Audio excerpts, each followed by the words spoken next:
మీరు నచ్చిన మెచ్చిన డ్రెస్ మీ ముంగిటకే వెంటనే ఆన్లైన్ లో కొలతలిచ్చేయండి. అదెలాగో తెలుసుకోవాలని ఉందా? పూర్తి వివరాలకు చదవండి సాక్షి దినపత్రిక.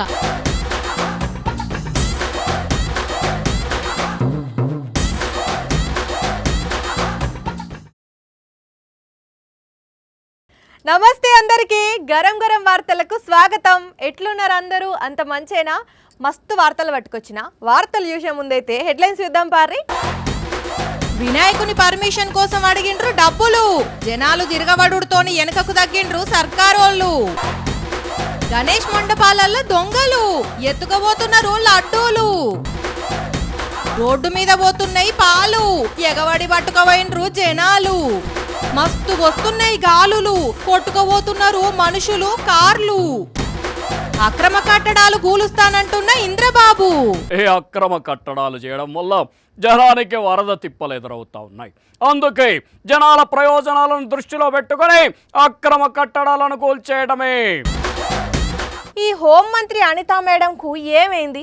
ఒక్కోసారి ఒక్కో మాట మాట్లాడుతుంది, తర్వాత లేదు లేదు కాదు కాదు అని చెప్పి మళ్ళీ మాట మాట్లాడుతుంది. అంటే ఆమె ఏది చెప్పినా జనం గుడ్డిగా వింటారానా, లేకపోతే ఎవ్వరికి ఏం తెలియదనా? ఇంతకు ఒకసారి ఆమె ఏం మాట్లాడిందో వినుండ్రి. ఈ రోజులు మైక్ పెడతారో చూసుకుని దానికి ఒక 100 రూపీస్, హైట్ని బట్టి height above 3 feet to 6 feet అనుకోండి, దానికి ఏంటంటే ఈకో ఫ్రెండ్లీ 350 రూపీస్. అలాంటివి మనకి హైట్ అబౌవ్ 6 feet అయితే 700 రూపీస్ పర్ డే. అలా ఒక ఫీజ్ స్ట్రక్చర్స్ ఉన్నాయి. విన్నారు కదా ఆంధ్రప్రదేశ్ హోంమంత్రి అనితా మేడం గారి మాటలు. వినాయకుని విగ్రహం పెట్టాలంటే మైకుకు డబ్బులు, విగ్రహం ఎత్తును బట్టి డబ్బులు కట్టి ఎన్ఓసి తీసుకొచ్చుకోవాలన్నట.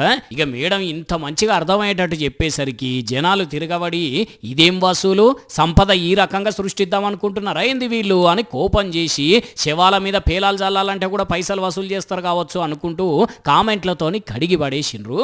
బీజేపీకి చెందిన ఆమె ఇట్లా అంటున్నది అంటే ఇక జనాలు ఏ రేంజ్లో తిరగబడ్డారో ఒక్కసారి ఆలోచన చేయండి. అందుకే దెబ్బకు మళ్ళా మాట మార్చి ఏమన్నది అయినండి అనిత మేడము. ఇమ్మీడియట్ గా ఆపండి, ఎవరు కూడా రూపాయి కూడా కలెక్ట్ చేయొద్దు. ఇమ్మీడియట్ గా ఆపండి, ఎవరు కూడా రూపాయి కూడా కలెక్ట్ చేయొద్దు. ఇదేంది మేడం, ఇది మీరే కదా డబ్బులు కట్టాలన్నది, మళ్ళా ఇప్పుడేమో ఇట్లా అంటారు. 10 రోజుల క్రితమే గౌరవ సీఎం గారు అందరికీ కూడా ఇన్స్ట్రక్షన్స్ ఇవ్వడం జరిగింది. ఈ రోజుకి కూడా కనీసం మైక్ పర్మిషన్ కి కూడా మేము ఎవరం కూడా డబ్బులు తీసుకోవట్లేదు. మరి సీఎం గారు అంత మంచిగా ఇన్స్ట్రక్షన్ ఇస్తే మీరేంది మేడం అట్లా డబ్బులు కట్టాలని చెప్పిండ్రు? అలివి తక్కువతనం ఇట్లనే ఉన్నట్టున్నది కథ. అయినా గాయంతో చూసుకోకుండా ఎట్లా చదువుతారు మేడం మీరు? అన్నట్టు మీరు పైసలు వసూలు చేయాలని తెచ్చిన జీవో కూడా చంద్రబాబు తెచ్చిందనట కదా. అయినా మంచిగానే కవర్ చేస్తున్నారు అంటే మీరు రాజకీయ నాయకురాలే కాదు, మంచి మహానటి కూడా అని అనుకుంటున్నారు కొందరు పబ్లిక్. మొత్తానికి ఇట్లా వినాయకుని విగ్రహం కోసం డబ్బులు వసూలు చేయాలని చెప్పి అడ్డంగా బుక్ అయింది అంతా మేడం. కానీ పాపం మొన్న కూడా అట్లనే నేను లాఠీ పట్టుకొని రోడ్డు మీదకి పోయి డ్యూటీ చేయాలన్నా అన్నప్పుడు జనాలు కోపం చేసిండ్రు. ఇప్పుడు ఇట్లా కోపం చేయబట్టే మరి అనితా మేడంకి అంతగా కలిసి వస్తలేదు కావచ్చు ఎందుకు ఈ నడుమ.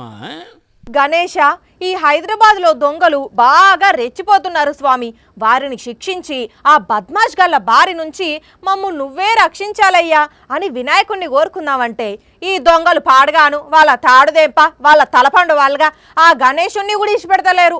ఏకంగా ఆయన మండపాలకు పోయే దొంగతనాలు చేస్తున్నారు. ఇగో ఇద్దరు మండపం ముందున్నారా, ఒకడెవరన్నా వస్తున్నారా అని రోడ్డు మీద అటు ఇటు తిరుగుతున్నాడా, ఇంతల్నే ఇంకొకడు వచ్చిందా. ఇక ముగ్గురు కలిసి మండపం లోపలికి పోకుండా జాలి కడితే మెల్లగి పిండ్రు దాన్ని. ఇక ఒకడు లోపలికి పోయి లడ్డూని ఎత్తుకొచ్చుడుతోటి ఇంతల్నే బయట నుంచి ఇంకొకడు వచ్చి ఇట్లా అందరికందరూ ఉరకబట్టిండ్రు. మొత్తం 5 బద్మాషిగాళ్ళు కలిసి ఇట్లా వినాయకుని లడ్డు ఎత్తుకపోయినరంటే మేడ్చల్ జిల్లా కీసరలా జరిగిన ముచ్చటిది. ఆగో ఆ నుండి వస్తున్నాడా, మండపం ముందుకు వచ్చిండా, ఎందుకైతే అందుకైనా ఎవరైనా ఉన్నారా అని చెప్పి పక్కకు పోయి చూసిండు. మళ్ళీ మండపం ముందుకు వచ్చిండు. ఇంతలే మళ్ళీ ఏం సప్పుడైందో మరి పక్కకు పోయి చూసి వచ్చి ఎవ్వరు లేరనుకొని మెల్లగా అడ్డం ఉన్న కుర్చీని తీసి పక్కకు పెట్టి ఇగో లోపలికి పోయి లడ్డూని ఎత్తుకపోయిండు. ఈ మోహం పాడుగాను లడ్డు ఎత్తుకపోయిందే కాకుండా మళ్ళీ మండపం లోపలికి ఏం పోకుండా కుర్చీ కూడా అడ్డం పెట్టలేదు, అట్లనే ఇడిచిపెట్టిపోతున్నాడు. మరి వీళ్ళకు లడ్డు దొంగిలించి తింటే మంచిదని ఎవరన్నా చెప్పిండ్రో, లేకుంటే వేలం పాటల వాడుకొని తీసుకునేంత పైసలు లేకనో, అది కాదంటే పరాష్కాలకే చేసిర్రో గానీ ఇగో ఇట్లా వినాయకుని లడ్డు దొంగతనం చేసిండ్రు. స్వామి వినాయక, మరిగా వీళ్ళను నువ్వు క్షమిస్తావో శిక్షిస్తావో నీకే వదిలేస్తున్నావు స్వామి, నువ్వే చూసుకోగల పని ఏందో. కోళ్ల వ్యాను బోల్తా పడితే 15 గంటల కథం, కోడిగుడ్ల లారీ బోల్తా పడితే 5 నిమిషాల కథం, కోటర్ సీసాలు బీర్ల లారీ బోర్లా పడితే 1 నిమిషంలో కథం. పెట్రోల్ ట్యాంకరు డీజిల్ ట్యాంకరు బోల్తా పడితే కూడా అంతే సంగతులు, ఒక్కటే నిమిషంలో ఒడిచిపోతుంది కదా. అయితే ఇప్పుడు ఈడ కూడా ఒకటి ఖాళీ అయింది. ఇంతకు ఏంది అంటారా? మీరే చూడుండ్రి. ఎయ్యి అన్న 2 బకెట్ల పాలకు సూటి పెట్టిండు కదా. ఓ అన్న చిన్నగా పట్టేదేదో మంచిగా పట్టు, సగం కిందనే పోతున్నాయి కథ సల్లగుండా. అక్క కూడా బకెట్ పట్టుకొని వచ్చింది కదా. అగో ఒక్కటే నిమిషంలో జనాలు జమగానే అయ్యిండ్రు. ఇల్లు బకెట్లకి ఎత్తుకున్న తక్కువ, కింద పోయింది ఎక్కువైంది కదా. వర్షం వస్తే నీళ్లు వరదెళ్ళినట్టే వెళ్ళినాయి. ఇగో ఈ నుంచి అక్కడ దాకా చిక్కటి పాలు రోడ్డు పాలైనాయి. నల్గొండ జిల్లా మిర్యాలగూడలో ముచ్చటిది. పాల లోడ్తో పోతున్న ట్యాంకర్ అదుపు తప్పి బోర్లా పడేసరికి ఒకంత కథ అయింది. ఇక వెంటనే ఇది పాల ట్యాంకర్ అని పసిగట్టిన పబ్లిక్ గ్లాసులు చెంబులు గిన్నెలు అయితే ఏం సరిపోతాయని ఏకంగా బకెట్లు బిందెలతో వచ్చి బాగా పట్టుకపోయినరు. మరి ఇక దీంట్లో ఎన్ని గనం పాలు ఛాయ్ చేసుకొని తాగిర్రో, ఎన్ని పాలు పెరుగు తోడేసినరో గానీ ఉత్తగా పాలు రోడ్డు పాలు అవుతుంటే తట్టుకోలేక ఇంట్లోకి పట్టుకపోయినరు. ఇట్లా ఫ్రిడ్జ్ లో పెట్టుకుంటే 2-3 రోజుల వరకు పాలు కొనే పని ఉండదు కదా అని. ఎంతైనా పబ్లిక్ సార్, పబ్లిక్ అంతే. మనిషి అన్నాక కొద్దిగంతనైనా ఓవర్ యాక్షన్ ఉండాలి కానీ నెరీ అంతగనం పనికిరాదు అనేది పెద్దలు చెప్పే మాట. రీల్స్ అంటే చేసుకోవాలి కానీ విచ్చలు విడిగా చేసి జనాలకు కోపాన్ని తెప్పియొద్దు అనేది జనాలు చెప్పే మాట. ఇంతకు ఎవరు ఏం రీలు చేసిండ్రు అంజలి అంతగానం చెప్తున్నావు అంటే, ముందుగానే చెప్తున్నా, ఈ రీల్ చేసినోన్ని పొట్టు తిడతారు పక్క. చలో చూసేయండి. బ్రో బస్సు నాపి పరిగెత్తు బ్రో. ఓకే బ్రో, డేర్ చేస్తా. Done, challenge accepted. ఏంది తమ్ముడు, ఎవడో మెసేజ్ పెట్టిండని నువ్వు బస్ ఆపి రీల్ చేస్తావు.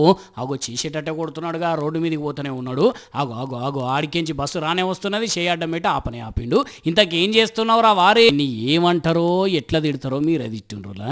గింతనన్న సిగ్గు శరం లజ్జ ఉన్నదా ఈ గోషిగానికి? పాపం డ్రైవర్ అన్న ఏదో ఆపదలు ఉన్నట్టున్నాడు అనుకొని ఆపితే ఆ డ్రైవర్ అన్నకే జలకిచ్చి రీల్ చేసుకొని పోయిండు. ఇంకా మళ్ళా చూడండి ఏమంటున్నాడో. డేర్ చేసి ఛాలెంజ్ ని కంప్లీట్ చేశాను. పోరా బాబు పో, ఇంకోసారి జనాలకి ఇట్లా కనబడే ఒళ్ళు చింతపండు చేస్తారు. అరే అర్జెంట్ పనుండి బస్సులో పోతుంటారు, రోడ్డు మీద పోయేటోళ్ళతో ఏందిరాబాయి నీ పరాశకం. ఇప్పుడు ఈ వీడియో సజ్జనార్ సార్ దాకా పోయేసరికి సోషల్ మీడియాలో పెట్టి ఇంకోసారి రిపీట్ అయిందా మంచిగా ఉండదు అని చెప్పి వార్నింగ్ ఇచ్చుకుంటా మెసేజ్ పెట్టిండు. కానీ ఇగో ఇట్లాంటి వాళ్ళు చేయవచ్చే కదా ఆర్టీసీ బస్సులు చెయ్యెత్తిన దగ్గర ఆపంది.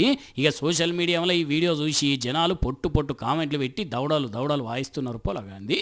కానీ అవ్వ ఎక్కడ రీల్స్ ఇది ఏం పిచ్చో ఏందో కదా ఇట్లా తయారైంది. అమ్మో, ఇవాళ మా ఇంద్రబాబు ఏందో రేసు గుర్రం పాటేసుకొని మంచి రేసు మీద ఉన్నాడు. పెద్ద బిల్డింగ్లే కూలగొడుతున్నాడు ఈయన. ఎవ్వరి మాట ఇనే తట్టేలేడు కదా. ఇంద్రబాబు సార్, ఓ ఇంద్రబాబు సార్. ఏంటమ్మా ఏంటి? నా బాటకు అడ్డొస్తే బాంబేస్తా, పేలిపోతావు. ఇయాలేమో అయింది మా ఇంద్రబాబుకు. ఎందుకైతే అందుకాయే రాత్రికి నల్లకోడిని 4 సార్లు సుట్టు దింపి 4 తొవ్వల కాడు ఇడిచిపెట్టాలి. అయినా ఈయన ఇట్లెందుకు చేస్తున్నాడు ఉన్నట్టుండి? అసలు తగ్గదేలే, అక్రమ కట్టడాల మీద తగ్గదేలే, కనిపిస్తే కోల్చడమే. ఓహో, హైడ్రాన్ ఫాలో అవుతున్నావా ఇంద్రబాబు సార్? ఎస్, హైడ్రా లాంటి వ్యవస్థను మన కాడ కూడా కొనసాగిద్దాం అనుకుంటా ఉన్నాం. అందుకే ముందు నేనే అక్రమ కట్టడాలు కోల్చేస్తా, ఆ తర్వాత ఆఫీసర్లను పంపిస్తా. ఇక అక్రమ కట్టడం కనిపిస్తే నో కాంప్రమైజ్. నిజమా సార్? నో కాంప్రమైజా? ఎస్, నేను మాట్లాడుకుని ఎవరి మాట వినను. కనిపిస్తే కోల్ చేయడమే. అంతే కఠిన నిర్ణయం తీసుకున్నారేంది సార్ సడన్ గా? ఏ అక్రమ కట్టడాలు చేయడం వల్ల జనానికి వరద తిప్పలు ఎదురవుతా ఉన్నాయి. అందుకే జనాల ప్రయోజనాలను దృష్టిలో పెట్టుకుని అక్రమ కట్టడాలను కూల్చేయడమే. మాట తప్పరా సార్? మాట తప్పడం కాదు, మడమ కూడా తిప్పను. అట్లయితే అదే మడమ తిప్పకుండా పోయి మీరుంటున్న ఇల్లు కూడా గూలగొట్టు పోండి ఇంద్రబాబు. అది కూడా అక్రమ కట్టడమే కదా. అట్లా చూస్తారేంది సార్? మీ ఇల్లును కాపాడుకునేటందుకు ఎంతో మంది ఇంట్లను ముంచిండ్రు కదా, అందుకే గూలగొట్టు పోండ్రి. ఏమైనా మీ ఇంట్లో నుంచి శురువైతేనే మంచిగుంటదేమో. లేదు, నాది అక్రమ కట్టడం కాదు, దగా, మోసం, అన్యాయం, అక్రమం కాదు, ఆక్రమణ. మీ ఇల్లు ఆక్రమించి కట్టిన కట్టడమే అని ఎవరికి తెలియదు చెప్పుండ్రి. ఇప్పుడు మీ ఇల్లు పుణ్యమా అనేనాయే ఇన్ని కష్టాలు. అందుకే ముందు దాన్ని గూల్సు, తర్వాత మిగిలిన వాళ్ళే గూల్సేవు గాని. అట్లా చేయలేదనుకో అందరు వచ్చి నీ ఇల్లు కూల్చినా కూలుస్తారు, చూసుకో. అసలే పబ్లిక్ నీ మీద కోపంతో ఉన్నారు. ఇట్లా ఉన్నట్టు మాట్లాడితే మా ఇంద్రబాబుకు నచ్చదు. అయినా ఏం చేస్తాం, ఇంద్రబాబు ఒప్పుకోకపోతే నిజం కాకుండా పోతుందా ఏంది? జనాలకు తెలియదా? అన్నట్టు ఇప్పుడు చంద్రబాబు పరిస్థితి కూడా ఇట్లనే ఉన్నది.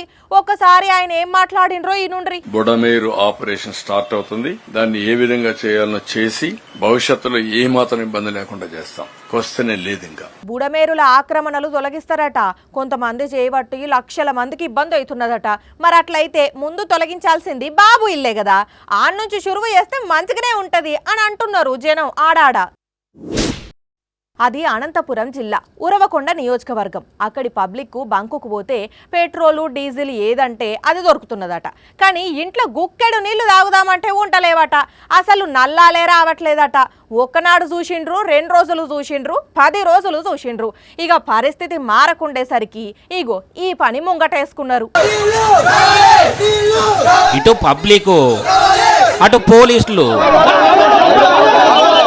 నీళ్లు కావాలని వీళ్ళు, మీరు ఈడికెళ్ళి పోవాలని పోలీసులు. 1-2 గంటల సేపు ఇట్లనే నడిచింది పంచాయతీ. సత్యసాయి జిల్లాలో మంచినీళ్ళు పెట్టే ఉద్యోగులు దగ్గర 20-30 రోజుల నుంచి ఆందోళన చేస్తుండేసరికి నియోజకవర్గంలో చాలా మందికి నీళ్లు వస్తలేవాట. దాంతోనే జనాలే కాకుండా అటు పశువులు సైతం పస్తులు ఉండే పరిస్థితులు ఉండేసరికి ఏంది మాకి గోస అనుకుంటా రోడ్డు మీదకి వచ్చి నినాదాలు చేసిర్రు. మంచినీళ్ళు ఇవ్వాలని డిమాండ్ చేసిర్రు.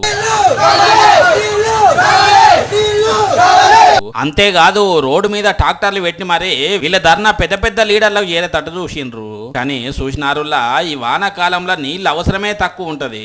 అటువంటిది ఒక్క సుక్క నీళ్లు లేవని ఇంత పెద్ద ఎత్తున ధర్నాకు దిగిండ్రు అని అంటే అసలు పరిస్థితి ఎట్లున్నదో ఒక్కసారి ఆలోచించుర్రి.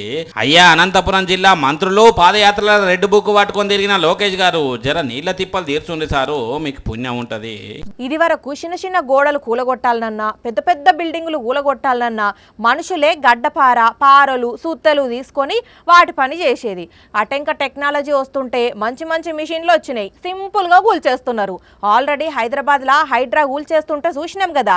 అయితే అమెరికాలో మాత్రం ఒక పెద్ద బిల్డింగు, ముందుగాలే చెప్తున్నా, పెద్ద అంటే పెద్ద బిల్డింగ్ ను ఎంత సింపుల్ గా ఊలగొట్టిన రోజు చూడండి.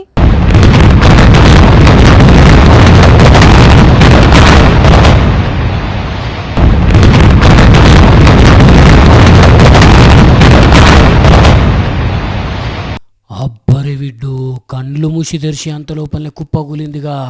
వామ్మో వాయు ఆ పొగ చూడండి ఎట్లున్నదో. 22 అంతస్తుల బిల్డింగ్ ఇది. కేవలం 15 సెకండ్లలోనే ఇట్లా నేలమట్టం చేసిండ్రు. అమెరికా లూసియానాలోని లేక్ చార్లెస్ దగ్గర బిల్డింగ్ ఇది. చూసేటందుకు అద్దాలు గిద్దాలు మంచిగా చూడసక్కదనంగా ఉన్నది. చుట్టుముట్టు బిల్డింగులు కూడా ఏం కనబడతలేవు. అసలు ఎందుకు గులగొట్టినట్టు, నిబంధనలు ఇట్లా ఉల్లంఘించిండ్రా అంటే ఇది ఆల్రెడీ పాత బిల్డింగ్ ఏనాట. అక్కడ వచ్చే తుఫాన్లకు ఆయంత ఖరాబ్ అయ్యి యజమానులు ఎంత ఖర్చు పెట్టినా చక్కగా కాలేదట.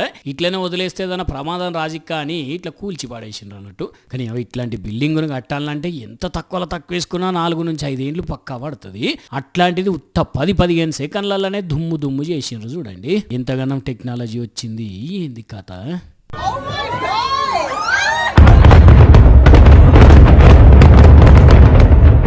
వాట్సప్, ఫేస్బుక్, ఇన్స్టాగ్రాము ఇట్లా సోషల్ మీడియాలో రోజు మస్తు వీడియోస్ వైరల్ అవుతుంటాయి కదా. దాంట్లోకి ఎంచుకోండి పట్టుకొచ్చిన చూసేయాలి.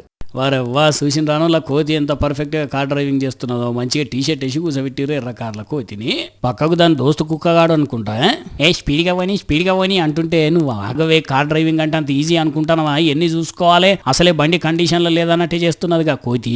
ఓ కోతిదానా ఆడాడ తిరిగినావు సంబరంగా, కానీ పుసుక్కున రోడ్డు మీద గిట్ల వచ్చావు, ఏంలే లైసెన్స్ లేదని కేసు పెట్టి లోపడేస్తారు మా పోలీసులు. పైలం ఇక ఇవి మరి ఇయాల్టి గరం వార్తలు. మళ్ళా రేపు ఇదే టైంకి ఇట్లనే వార్తలతో కలుసుకుందాం. అప్పటి వరకైతే చూస్తూనే ఉండండి సాక్షి టీవీ.